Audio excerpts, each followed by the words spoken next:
Hi all, welcome to keep com and crochet.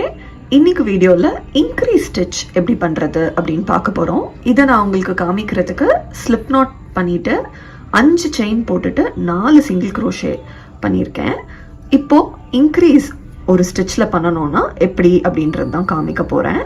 இப்போது இதுதான் என்னோடய ஃபஸ்ட்டு ஸ்டிச். என்னோடய ஃபஸ்ட்டு ஸ்டிச்சில் நார்மலாக சிங்கிள் க்ரோஷே பண்ணிட்டேன். சிங்கிள் க்ரோஷே பண்ணிவிட்டு இது என்னோட அடுத்த ஸ்டிச். இதில் தான் நான் என்னோட இன்க்ரீஸ் ஸ்டிச்சை பண்ண போகிறேன். ஸோ இன்க்ரீஸ் ஸ்டிச் பண்ணுறதுக்கு ஒன்றுமே இல்லை, ஒரே ஸ்டிச்சுக்குள்ளே இன்சர்ட் பண்ணிவிட்டு சிங்கிள் க்ரோஷே பண்ணி முடிச்சுட்டு மறுபடியும் அதே ஸ்டிச்சுக்குள்ளே இன்சர்ட் பண்ணிவிட்டு இன்னொரு தடவை சிங்கிள் க்ரோஷே பண்ணிங்கன்னா உங்களுக்கு அதுதான் இன்க்ரீஸ் ஸ்டிச். ஏன்னா உங்களுக்கு ஒரு ஸ்டிச் போட வேண்டிய இடத்துல நீங்கள் 2 ஸ்டிச் பண்ணும்போது அது பெருசாக வரும். இப்போ அடுத்த ஸ்டிச்சுக்குள்ளேயும் நான் ஒரு இன்க்ரீஸ் பண்ணி காட்டுறேன். ஒரு சிங்கிள் க்ரோஷே பண்ணிவிட்டு மறுபடியும் அதே ஸ்டிச்சுக்குள்ளே விட்டு நான் இன்னொரு சிங்கிள் க்ரோஷே பண்ணுறேன். இப்போ பாருங்கள், உங்களுக்கு கீழே சின்னதாக இருக்குது 4 ஸ்டிச், ஆனால் மேலே பாருங்கள் சைஸ் பெருசாக வருது. இப்போ என்னோடய கடைசி செயின்குள்ளேயுமே நான் இன்னொரு இன்க்ரீஸ் ஸ்டிச் பண்ணுறேன்.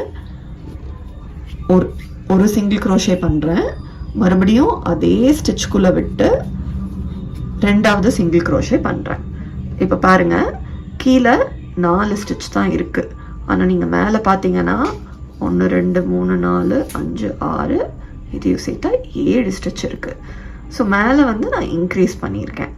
ஸோ ஒன்றுமே இல்லை, இன்க்ரீஸ் பண்ணுறதுக்கு ஒரு ஸ்டிச்சை இன்க்ரீஸ் பண்ணுறதுக்கு ஒரே ஸ்டிச்சுக்குள்ளே நீங்கள் 2 ஸ்டிச்சை போட்டிங்கன்னா அதுதான் நம்மளோட இன்க்ரீஸ்.